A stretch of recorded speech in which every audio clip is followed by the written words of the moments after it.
Jadi pertanyaan saya dengan apa itu tadi sih bukan hanya manusia tuh udah jadi malaikat tuh kalau dengan code of conduct semacam itu. Mengapa kemudian mengapa kemudian banyak orang dari instansi lain yang tidak mau kembali ke instansi lain? Contoh seperti Novel kan dia dari kepolisian, justru dia memilih terus mengabdi di KPK padahal mungkin karirnya karena dia seorang perwira lulusan akademi polisi kan mungkin karirnya akan jauh lebih berkembang di kepolisian ketimbang di KPK. Oke, Bung Arif. Kalau ini saya bisa jawab.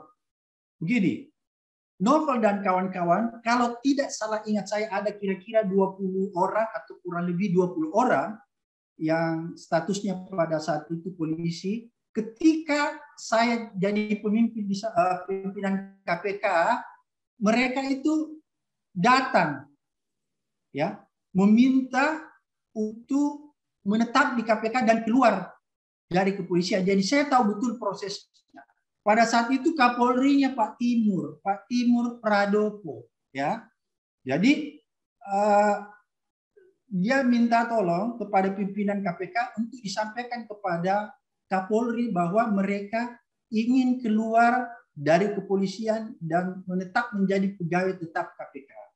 Jadi sebelum saya menyampaikan ini kepada Pak Timur Pradopo sebagai Kapolri pada saat itu, saya memanggillah Novel ini dan teman-temannya. Saya tanya, kenapa kalian mau berhenti? Bukankah kalian ini polisi-polisi yang hebat? Dan rata-rata mereka berasal dari Akabri, ya, yang kemungkinan besar seperti Pak Arief katakan punya karir cemerlang ke depan. Bahkan saya katakan kepada mereka, apa kalian sudah berpikir matang-matang? Bukankah kalian nanti akan jadi jenderal? Itu saya katakan kepada mereka. Kalian ini akan jadi jenderal kalau kembali ke kepolisian. Jadi bagaimana Anda harus pikirkan baik-baik. Anda harus bicarakan kepada istri Anda. Anda harus bicarakan kepada keluarga Anda. Karena keluarga Anda, istri Anda sudah pernah bermimpi bahwa Anda suatu ketika jadi jenderal. Kan begitu Bung Arif. Kalau Akabri kan rata-rata nanti jadi jenderal, mentok-mentoknya kolonel, ya. Apa sih kalau Polri itu kolonel? Komisaris besar. Ya. Komisaris besar. Ya. Ya. Jadi saya bilang kalian ini akan jadi jenderal. Terus habis itu dia bilang jawabannya apa, Bung Ari? Dia bilang ya memang betul Pak Bram. Ada kemungkinan besar kalau kita balik dan kita berkarir di kepolisian, maka kita bisa akan jadi jenderal di sana. Tapi sudahlah, mimpi itu kita sudah kubur. Kenapa kita kubur? Kita sudah menemukan tempat yang sebenarnya kita tuju di KPK. Itu jawab mereka. Saya bilang, kenapa Anda katakan bahwa Anda telah menemukan tempat yang Anda tuju? Dia bilang, disinilah sebenarnya habitat kita.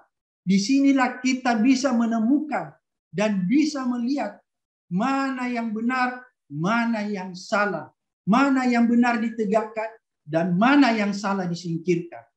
Itu kata mereka. Dia bilang belum tentu ketika kita berada di luar, yang benar itu dikatakan benar, dan salah itu dikatakan salah. Terkadang di luar, yang salah itu dikatakan benar, dan benar itu dikatakan salah. Dan disinilah tempatnya yang benar adalah yang benar, yang salah adalah yang salah. Itu kata mereka semua. Sehingga pada saat mereka menjawab itu, Bung Arif, saya pun itu terharu mendengarkannya. Ya. Sehingga mau tidak mau, permintaan ini akan saya teruskan kepada Pak Kapolri pada saat itu, Pak Timur Pradopo. Dan pada saat itulah saya mendatangi dengan pimpinan yang lain, Pak Bambang, Pak Busro, Pak Pandu, Pak Sul, ke Pak Timur bahwa begini Pak Kapolri, ini teman-teman yang ada di sana kurang lebih 21 orang ingin mengundurkan diri dengan alasan yang tadi saya sampaikan bahwa mereka sudah menemukan tempat ya untuk bisa berjuang demi bangsa dan negara ini.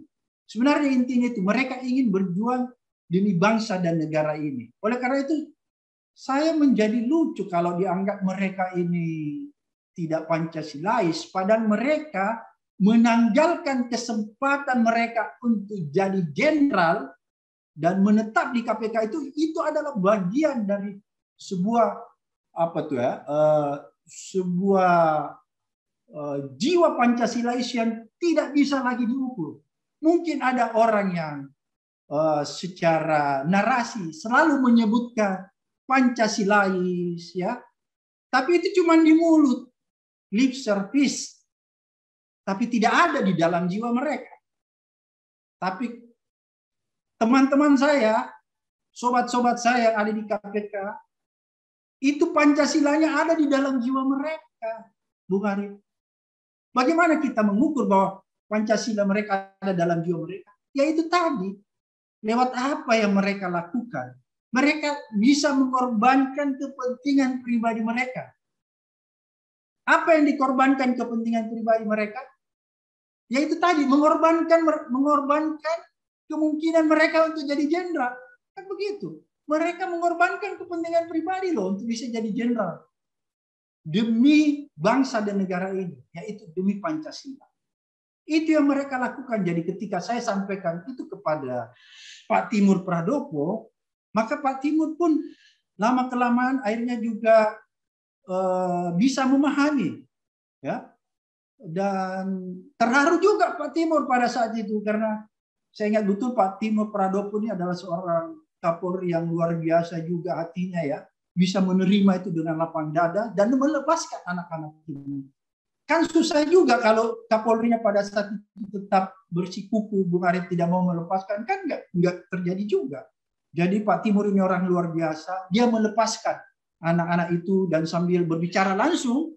Jadi pada saat itu saya lakukan begini, Bung Arif, karena saya juga tidak mau ada kecurigaan terhadap pimpinan KPK, jangan sampai dicurigai bahwa pimpinan KPK ini mendoktrin atau mempengaruhi orang-orang ini supaya menetap di KPK dan keluar dari kepolisian. Maka saya minta teman-teman yang kurang lebih 21 orang itu untuk menghadap langsung ke Kapolri pada saat itu, Pak Timur Pradopo, untuk mengungkapkan unek-uneknya serta alasan yang rasional kenapa mereka ingin bertahan di KPK. Dan mereka berbicara langsung, ya, dari hati ke hati dengan Pak Kapolri pada saat itu, Pak Timur Pradopo. Dan pada saat mereka berbicara, saya tidak mau hadir di tempat itu. Biarkanlah mereka yang langsung. Dan itu terjadi. Dan pada akhirnya Pak Timur mengizinkan mereka untuk menetap, ya, menjadi pegawai tetap di KPK. Jadi itu kronologisnya begitu, Bung Arif. Saya setelah sebentar lagi, apakah di antara di 21 orang itu semuanya akhirnya termasuk yang tidak lolos itu, Bung Abraham Samad? Tidak semua, karena kan mereka cuma 20 berapa kan? 21 orang kan? Ya, hampir sebagian besar, kan ada 75, Bung Arif, ya? Ya, betul. Jadi sebagian besar ada di situ. Sebagian besar lagi adalah penyidik-penyidik internal, ya. Yang tidak berasal dari 75 orang itu tadi yang sekarang tidak lolos, apakah 21 orang polisi yang memilih mengabdikan dirinya di KPK tadi termasuk di antara 75 itu? Ya, termasuk. Wow, termasuk. Luar biasa, ya. Coba. Iya. Kita bisa membayangkan. Jadi coba Bung Arif bayangkan, ya. Ya. Mereka sudah mengorbankan dirinya, ya. Untuk jadi jenderal, kira-kira begitu, Bung Arif. Terus tiba-tiba ditendang pula. Ini kan sebuah pelanggaran yang luar biasa. Kemudian kedua yang tadi saya katakan, ya, kalau kita bicara tentang konvensi PBB masalah UNCIC, belum lagi kalau kita melihat putusan MK. Putusan MK itu salah satunya menyatakan begini, Bung Arif, ya, bahwa